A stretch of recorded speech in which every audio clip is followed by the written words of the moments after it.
이 시간에 주시는 하나님의 말씀은 요한일서 1장 1절에서 3절에 있는 말씀입니다.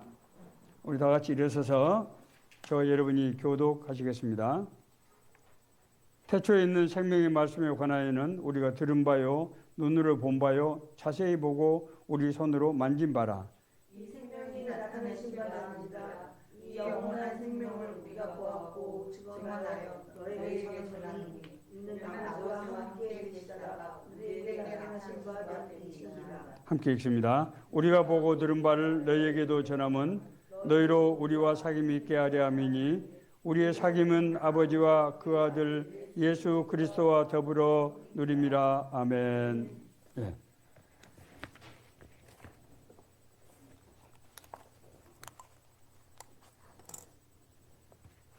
벌써 5월 세 번째 주일이 됐습니다.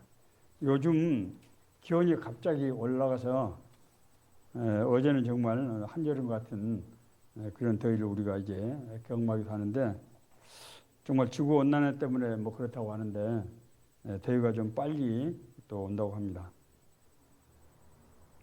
육신의 인간이 영이신 하나님의 일을 할 때 우리가 늘 조심하고 또 좀 하나님 뜻을 분별하려고 하지만은 여지없이 인간의 본성이 드러나는 것은 어쩔 수 없는 것 같습니다. 저는 제가 몇 차례 말씀을 드렸습니다만은 1986년도 7월 달에 교회에서 이제 개최하는 여름 수련회 참석했다가 은혜를 받고, 은혜를 받으니까 정말 하나님 나라를 위해서 뭔가를 하지 않으면 안 될 그런 아주 강한 이끌림을 제 마음속에서 받게 되었습니다.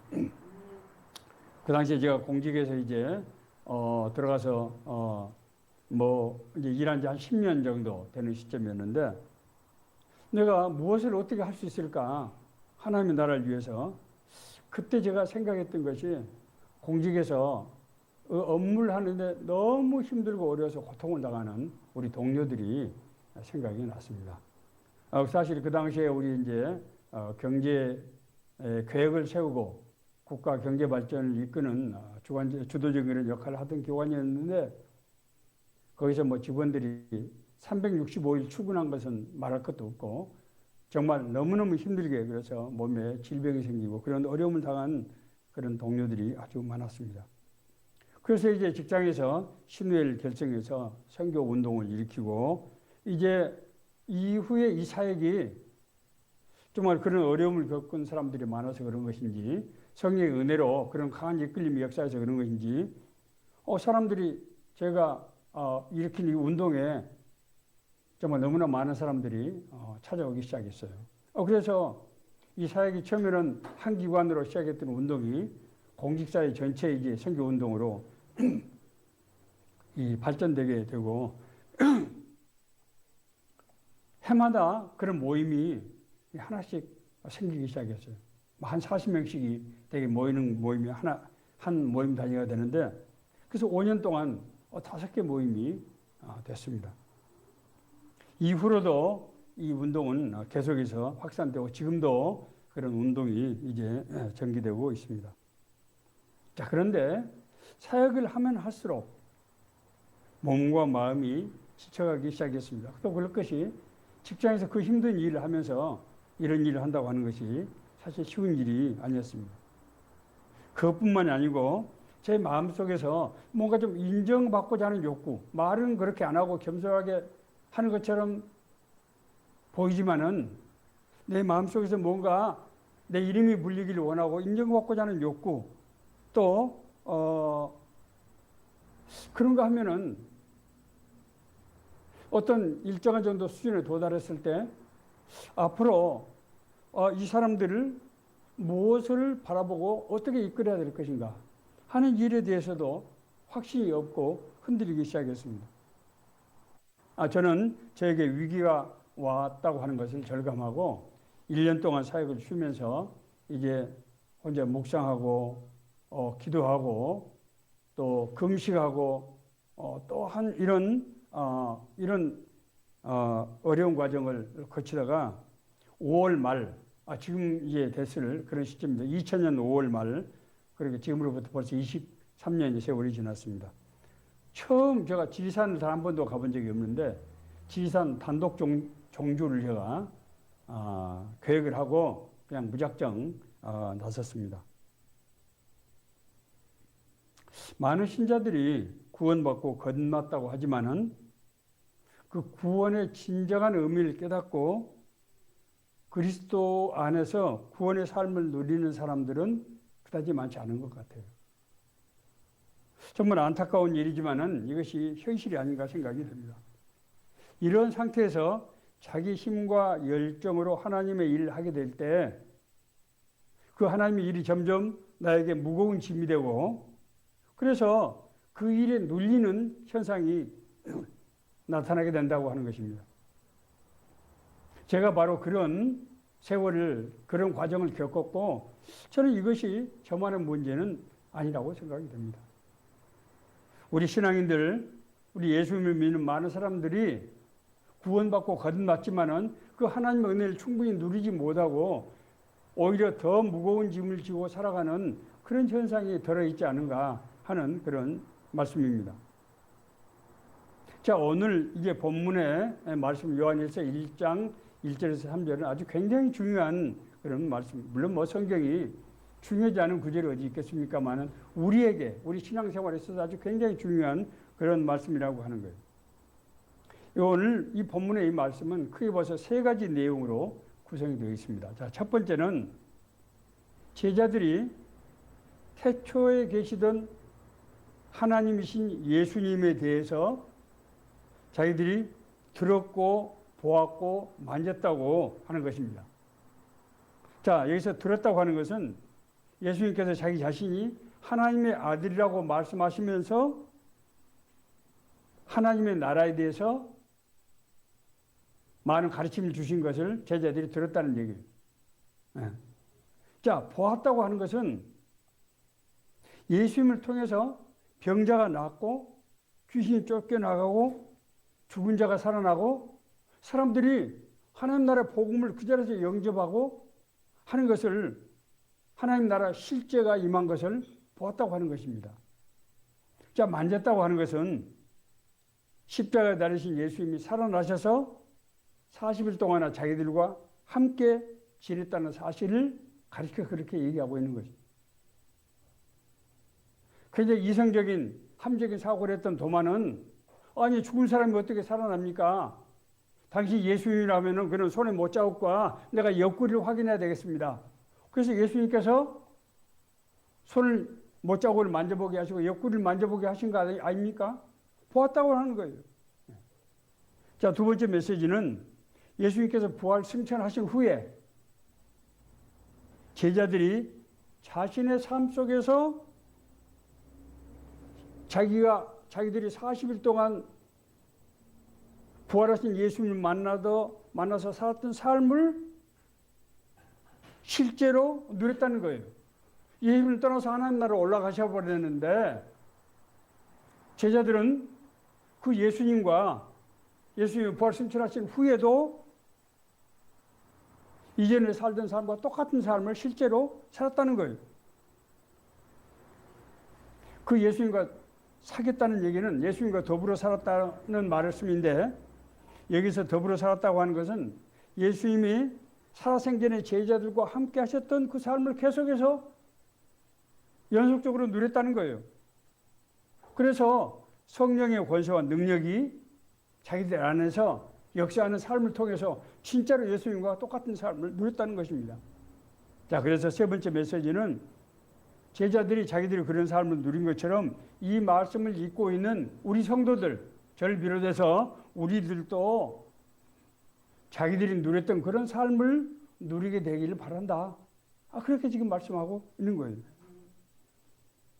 자, 그러면은 우리가 구체적으로 예수님의 삶과 사역 가운데서 나타났던 하나님의 나라와 그 하나님의 나라 속에서 제자들이 누렸던 삶, 예수님과 사귀었던 삶이 어떤 삶인지 우리가 구체적으로 알아볼 필요가 있어요. 그렇지 않습니까?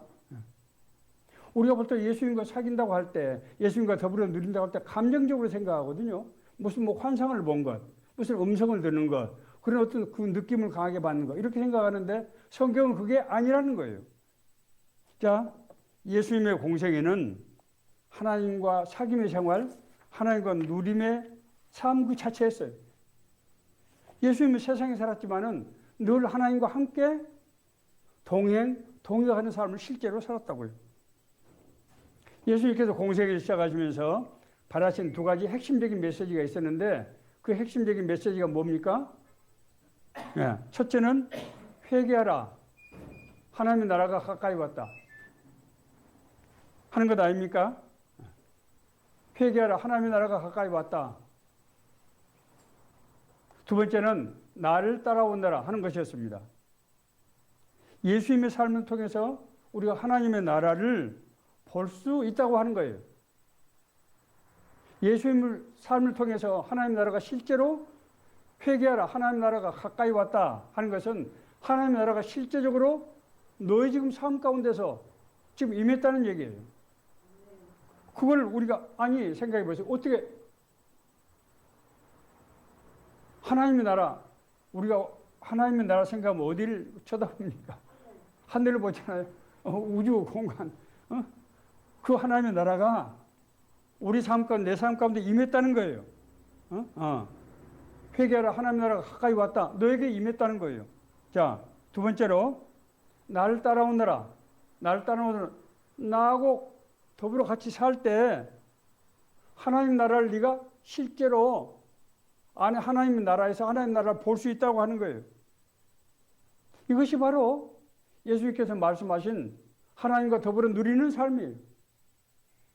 하나님의 나라의 실제와 그 하나님의 나라의 실제를 우리가 실제로 누리게 된다는 거예요. 자, 그러면 이것이 구체적으로 어떻게 나타났습니까? 부활하신 예수님께서는 40일 동안 함께 지냈던 제자들에게 예수님께서 하나님 나라 올라가시기 직전에 성령의 세례를 약속하셨습니다. 예루살렘을 떠나지 말고 아버지께서 약속하신 것을 기다리라. 요한은 물로 세례를 베풀었지만 너희는 몇 날에 못되어 성령의 세례를 받게 될 것이다. 예수님께서 그렇게 말씀하시지 않았어요? 그리고 나서 오직 성령이 너에게 임하시면 너희가 권능을 받고 예루살렘과 온 유다 사마리아 땅까지 내 제자가 될 것이다. 그렇게 말씀하셨어요. 사도행전의 기록은 그런 제자들에게 임하신 성령의 역사, 제자들이 성령님을 통해서 하나님과 더불어 예수 그리스도와 더불어 누렸던 삶에 대한 기록이에요. 실제적인 기록이에요. 자, 첫째로 성령께서는 제자들의 길을 인도하셨습니다. 우리가 하나님의 인도하심을 받는다고 할 때 자꾸 이걸 추상적으로 개인적으로 생각하는 경향이 있는 것 같아요. 진짜로 하나님이 인도하신다니까요. 예. 자, 유대인들이 이방인에게 복음을 전하지 않던 시절에 성령께서 베드로에게 부정한 음식의 환상을 보게 하셨어요. 그렇지 않습니까? 그물 같은데 여러 가지 뭐 있는데 유대인들이 생각하는 불결한 짐승들로 가득 차 있는 거예요.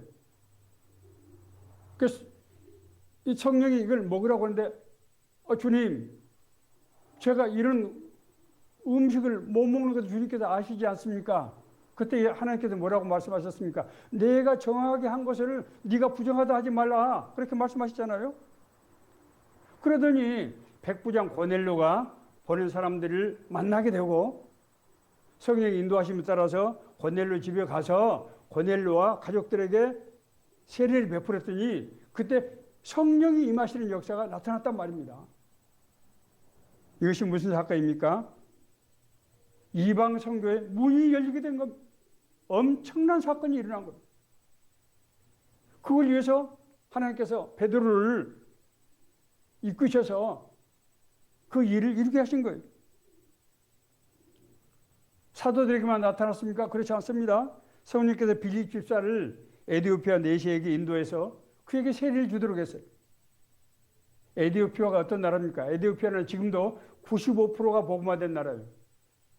제가 감리교 신학대학을 졸업 공부했는데 에디오피아에서 온 학생들이 지금도 무료로 이제 신학 공부를 하고 있습니다. 에디오피아가 그렇게 복음되는 그 시발이 뭐라고요? 하나님께서 빌립을 통해서 그 간다게 국고장관, 오늘날 말하면 재무장관입니다. 그 사람에게 하나님의 복음을 전하게 하셔서 에디오피아를 부흥시킨 것이 하나님께서 어떻게 하셨다고요?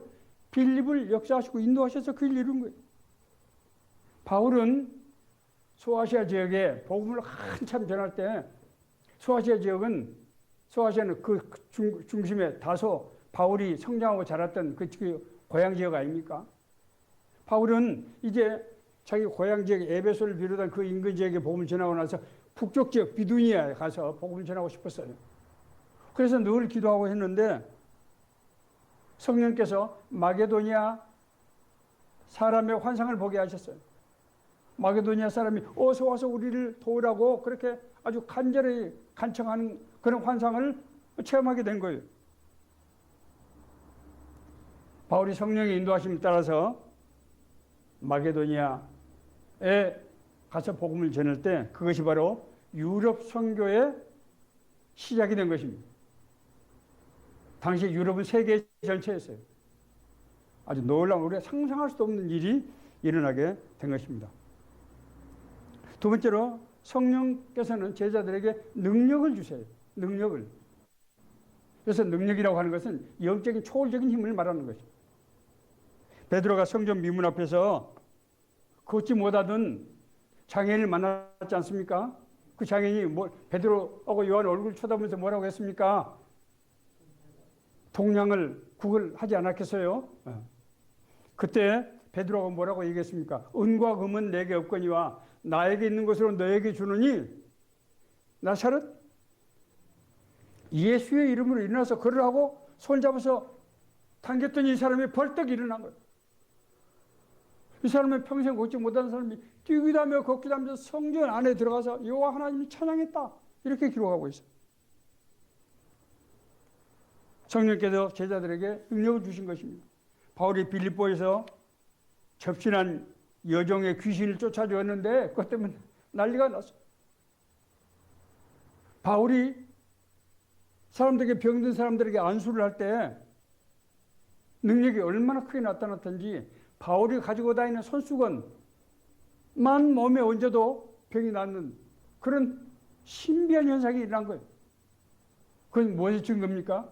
성령께서 함께 한다는 바울이 능력이 아니고 성령께서 임해서 역사한다고 하는 것을 지금 보여주는 거예요.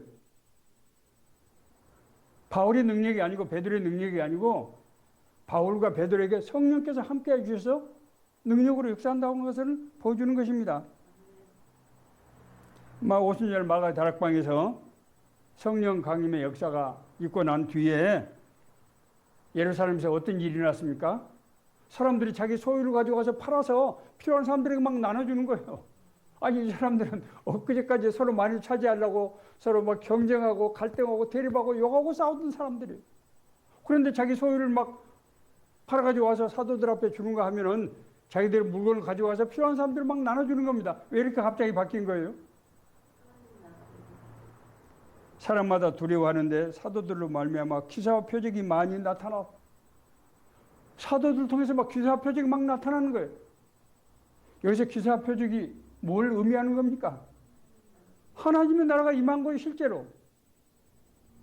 그래서 이 사람들이 하나님의 나라 성품에 변해서 그렇게 사람들이 바뀌어버린 거예요, 이게.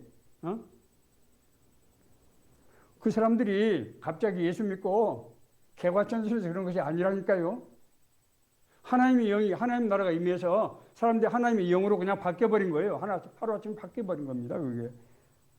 자, 세 번째, 성령께서 제자들에게 동역자를 붙여주세요. 우리가 이거요, 성경에 나와 있는 기사들을 제가 늘 그렇게 강조해요. 이건 그냥 비유적인 표현이 아니다. 실제적인 사건이다. 그래서 이걸 믿으면은 그렇게 우리에게 나타나기 때문에 여러분들이 제 설교를 그냥 설교로 들으면 안 된다는 거예요. 바울이 소아시아 지역 그리고 유럽 선교를 할 때 성령께서 동역자를 붙여주세요. 대표적인 사람 누굽니까? 첫째 브리스길라와 아굴라예요. 브루스가 뭐 같은 이름인데 아마 이 사람은 유대인인 것 같아요. 그래서 아마 유대인으로서 로마에 살다가 박해 때 나온 사람 같아요. 유대와 로마의 모든 정황을 잘 알고 네트워크가 갖춰진 사업하는 사람들이에요. 텐트 메이킹 같은 사람이에요. 바울이 이 사람을 따라서 같이 텐트를 만들면서 동역하고 많은 도움을, 유럽에서뿐만 아니라 에베소 지역에 가서도 많은 도움을 받았어요. 하나님께서 마게도니아는 환상을 보여줘서 바울을 이제 마게도니아로 인도할 때 첫 번째 지경이 어디입니까? 빌립보 아닙니까? 빌립보에서 어떻게 했습니까? 루디아를 만났어요. 루디아는요, 여러분 놀라지 마세요. 바울이 살던 다소 지역, 인근 지역에 원래 살던 사람이에요. 거기서 사업을 크게 하다가 이제 사업을 확장해서 이 빌립보 지역에 이제 지점을 만들었던 거예요. 오늘날 말하면. 거기서 강변에서 바울을 만나서 복음을 영접하고 루디아가 뭐라고 간청합니까? 나를 신자로 제자로 알면은 내 집에서 교회를 했으면 좋겠습니다. 이후에 루디아는 그리고 이 빌립보 교회는 바울의 정말 동역자가 돼서 빌립보 교회가 유럽 선교의 교두보가 돼서 디딤돌 발판이 됐다고요. 엄청난 일들을 이루기 위해서 하나님께서 어떻게 하신다고요? 사람들을 붙여주신다는 거예요.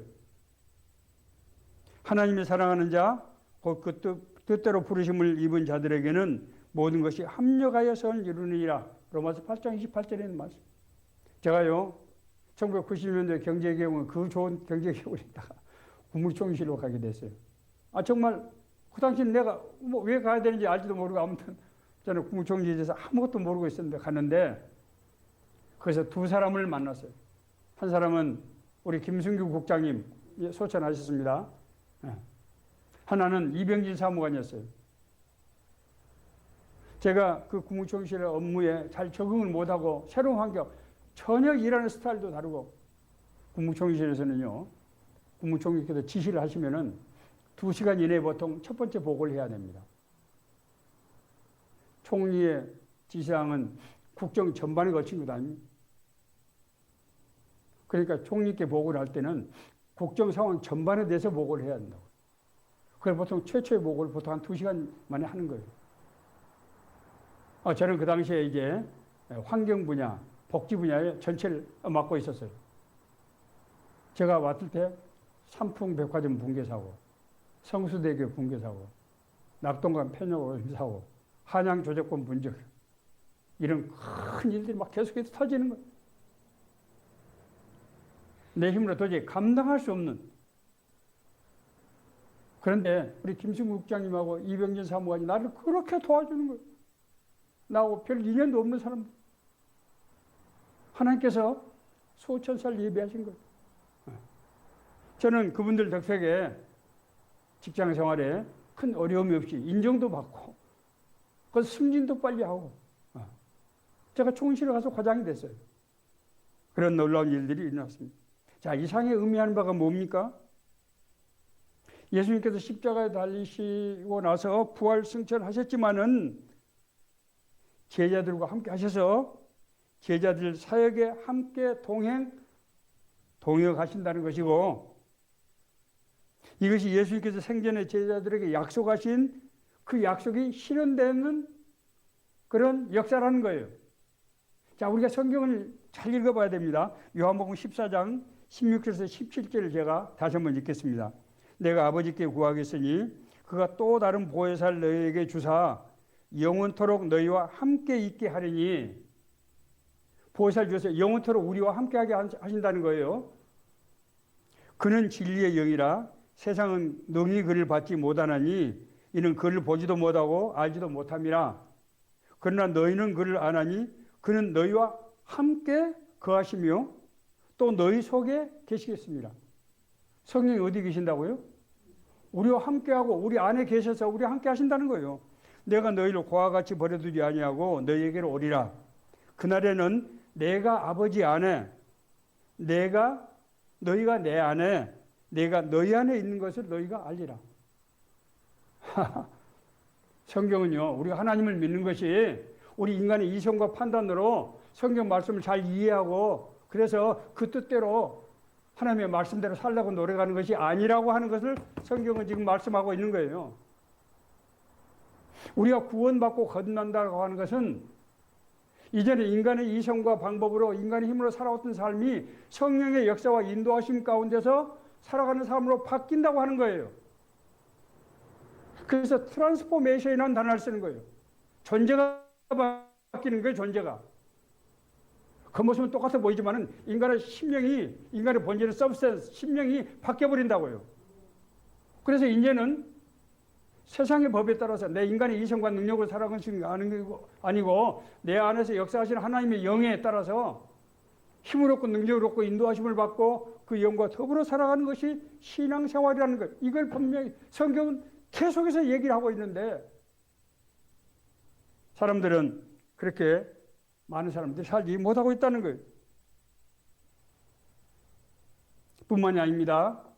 성령께서 우리의 모든 형편과 처지를 아시고 때로는 우리를 위로하시고 때로는 우리를 격려하시고 때로는 우리와 함께 하시고 우리 마음의 상처를 치유하시고 여러분 그런 체험 없어요? 저는 내 마음의 상처 도저히 치유할 수 없는 마음의 상처를 교회 가서 은혜를 받고 치유가 없어지고 제 아내 우리 사모도 수술하기 어려운 병이 기도하는 가운데서 모든 게 쏟아져 나오면서 다 완전히 치유함을 받았습니다. 이것뿐입니까? 주변에 정말 예수 그리스도의 이름으로 병 낫고 사람 변화된 사람도 저는 많이 봤어요. 이것은 실제 그리고 성경에 기록된 약속이 이런 하나님 나라가 우리에게 임한 것이라고요.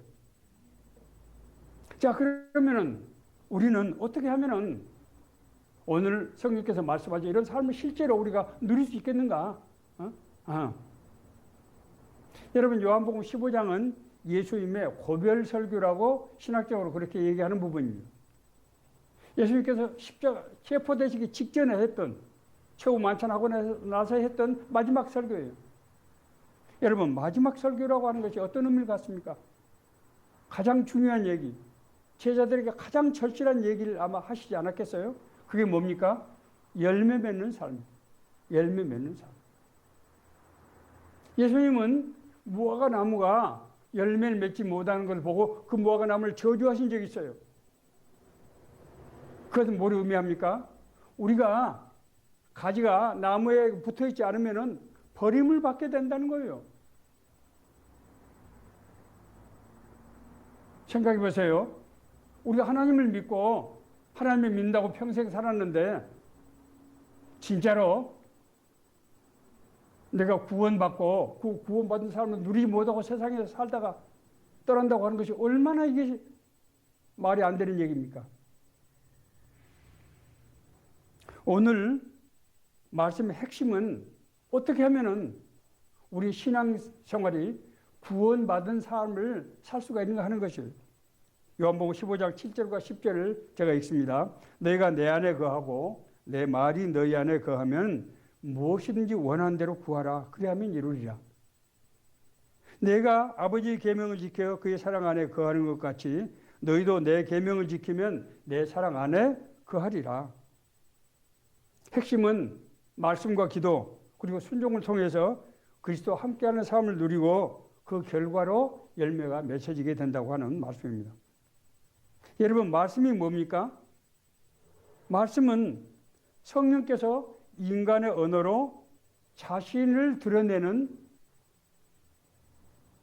그런 것이다. 성경은 그렇게 얘기하고 있습니다. 디모데후서 3장 16, 17절 모든 성경은 하나님의 감동으로 된 것으로 그래서 하나님의 감동이라고 하는 것은 하나님이 우리에게 감동을 줬다는 뜻이 아니고 인스파이어했다는 뜻이에요. 성경이 역사했다는 뜻이에요. 인스피레이션 성령께서 우리에게 가르쳤다는 뜻이에요. 교훈과 책망과 바르게 함과 의로 교육하게 유익하니 이는 하나님 사람으로 온전하게 하며 모든 선한 일을 행할 능력을 갖추게 하려 함이라. 하나님의 말씀은 우리에게 뭘 역사한다고? 능력의 능력. 그냥 단순히 교훈이 아니라 하나님의 말씀 살아있고 운동력에서 좌우에 나서는 어떤 검보다 예리하여 우리의 심령과 골수를 쪼개며 마음의 생각과 뜻을 감찰하시나니. 하나님의 말씀은 우리에게 지식을 주는 것이 아니고 우리 삶을 변화시킨다고요. 그래서 아까 제가 트랜스포메이션이라는 단어를 제가 썼어요. 트랜스는 뭡니까? 이쪽에서 이쪽으로 간다는 거잖아요. 이동한다. 메이션이 형성된다. 존재가 바뀌어버리는 거예요. 존재가 바뀌는 거예요. 말씀은 우리가 단순한 교훈이나 가르침만 주는 것이 아니고 하나님의 뜻을 깨닫게 해주시고 그 하나님께서 우리를 길을 인도하시며 우리가 하나님의 일을 감당할 수 있는 능력을 주시는 거예요. 이것이 하나님의 말씀이에요. 뿐만이 아닙니다. 말씀은 어둠을 물리치는 무기예요. 제가 사역을 할 때요. 지하철에서 시간이 있기 때문에 늘 성경을 보면서 자료를 만들고 했는데 그때마다 꼭 이상한 사람들이 나와서 시비를 걸고 뭐 나도 뭐 신학교를 나왔는데 뭐 뭐라고 하면서 뭐 그걸 자꾸 방해를 하는 겁니다. 제가 그때 눈을 똑바로 쳐다보고 당신 내 눈을 똑바로 쳐다봐. 주기도문 알아? 주기도문 읽어봐. 하면 그걸 못합니다. 하나님의 말씀은 어둠을 물리치는 무기입니다. 하나님을 믿지 않는 악령이 하나님의 말씀을 읽을 수가 없어요. 읽을 수가 없습니다. 그러므로 바울은 영적 싸움에서 이기기 위해서 구원의 방패와 성령의 곧 하나님의 말씀을 가지라. 예수님께서 최초의 공생을 시작할 때 시험을 받을 때 뭘로 마귀 사탄에게 대적했습니까? 하나님의 말씀으로 말씀하시되 이르기를 이렇게 해서 말씀을 하십니다. 사람이 떡으로만 살 것이 아니라 하나님의 입에서 나오는 모든 말씀으로 살 것이니라. 이 말씀을 했을 때 예수님을 유혹하던 사단 마귀 권세가 꺾이게 된다고. 우리가 악령을 제가 목회를 하면서 많은 그런 악령 체험들, 그런 시험들, 그런 싸움들을 많이 겪었어요. 저는 그래서 하나님의 말씀이 얼마나 큰 능력이 있는지, 내가 하나님의 말씀을 붙들고 있는 저놈이 나를 해할 수 없다고 하는 것을 나는 너무나 잘 알고 있어요. 경험을 통해서 알고 있습니다. 말씀을 통하지 않고는 하나님의 인도하심을 받을 수 없어요. 그건 불가능해요. 말씀을 통하지 않고는 영적인 힘과 능력을 가질 수 없어요. 그래서 신앙생활을 한다고 하더라도 자기 힘과 방법으로 하게 되는 겁니다. 그럴 때 지치게 되고 막막하게 되고 능력이 나타나지 않고 자꾸 사람들에게 인정이나 받고 싶어하고 자기 이름이 불리기를 바라고 기대하고 자꾸 보상심리가 작동하고 그것이 과거의 죄였다고요. 여러분은 이런 문제로부터 자유로우십니까? 두 번째는 기도를 통한 사귐입니다. 예수님의 기도는요, 하나님과 대화하는 것이었어요. 기도의 본질은 뭐라고요?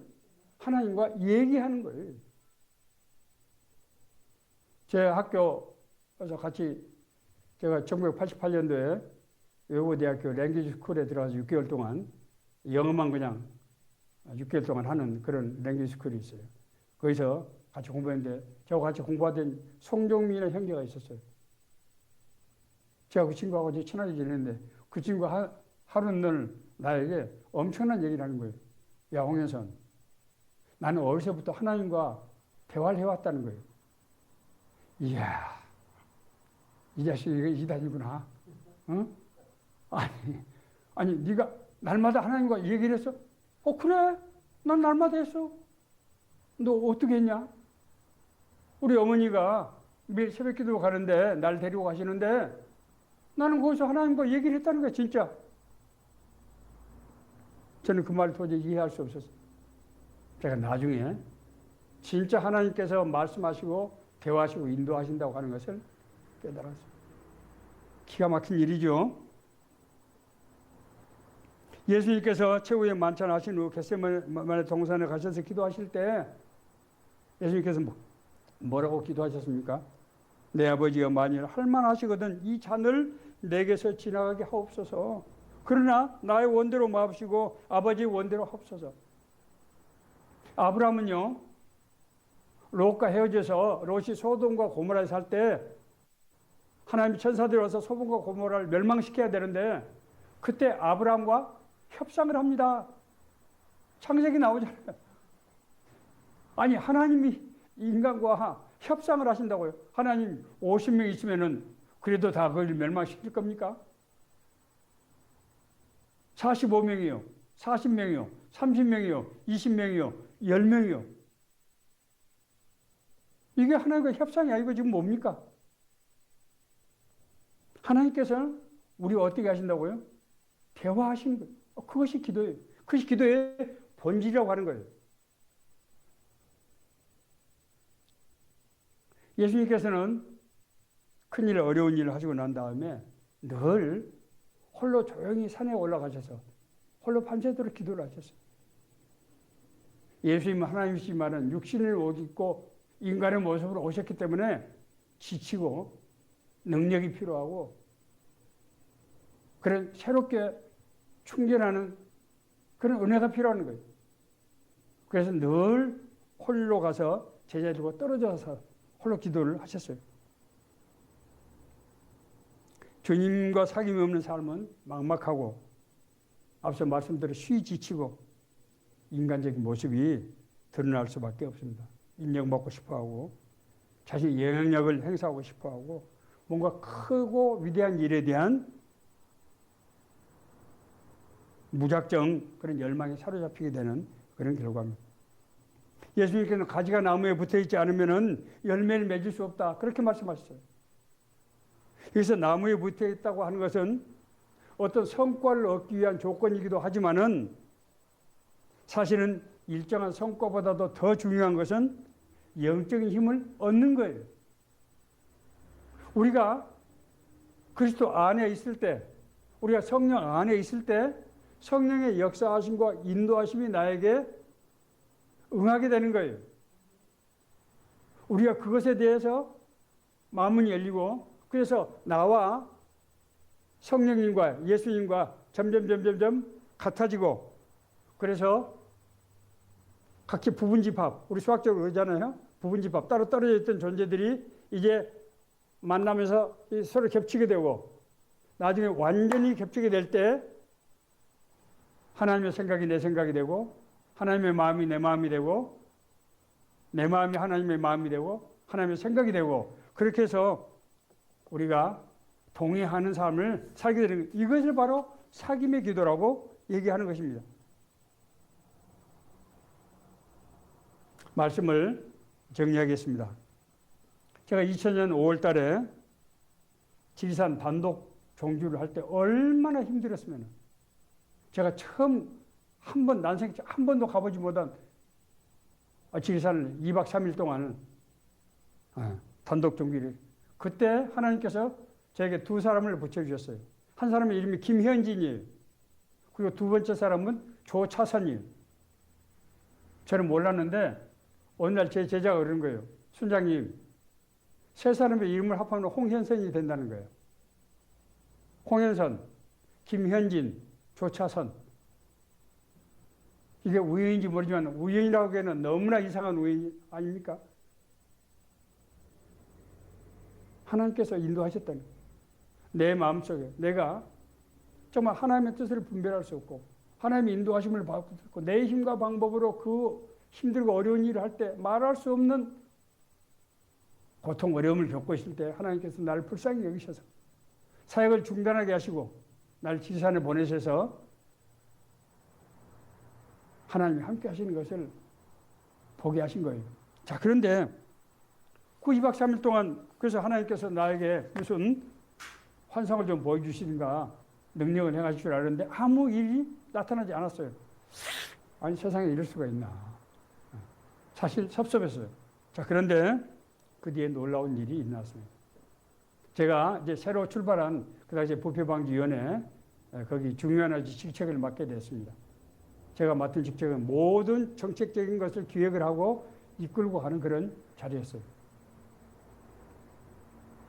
제가 물론 그 업무를 처음 하는 건 아니지만은 근데 긴장이 나라의 운명이 거기에 지금 달려있던 바로 그런 시절이었어요. 새벽에 일어나서 기도하는데 놀라운 일들이 일어났어요. 기도하는데 제 머릿속에서 끊임없이 오늘 해야 될 일들이 생각이 나는 거예요.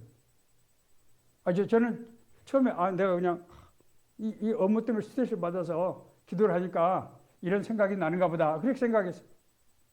그 다음날도 기도할 때마다 계속해서 생각이 나는 거예요. 그래서 이게 이상하다. 그래서 대학 노트를 펼쳐놓고 생각나는 걸 받아쓰기 시작했어요. 대학 노트가 보통 4장에서 한 5장 정도를 1시간 동안 기도하면서 그걸 받아썼어요. 받아써서 사무실 가서 컴퓨터도 정리를 해보니까 내가 생각하지 못한 것들이 그대로 거기 나타나고, 저는 완전히 랄랄룰루 하면서 일을 했다고 하면 거짓말이지만은 그 힘들고 어려운 일들을 큰 어려움 없이 할 수 있었어요.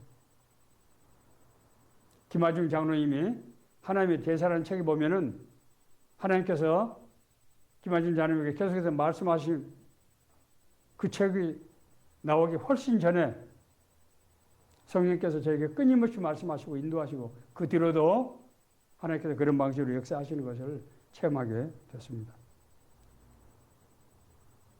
하나님께서 우리 안에 역사하시는 성령님을 통해서 우리와 함께 하시고 인도하십니다.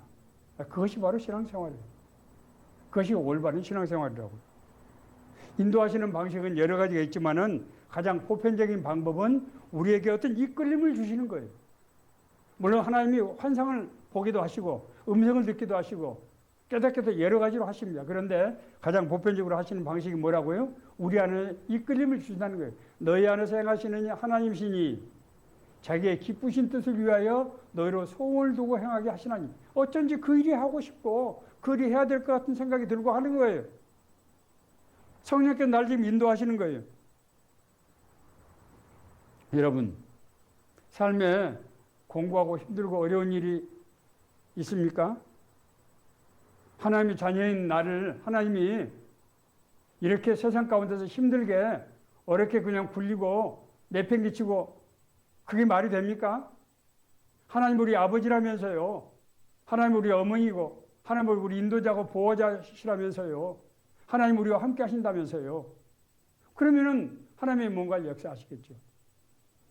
여러분, 오늘 이 말씀을 듣고 자신 삶을 한번 돌이켜보고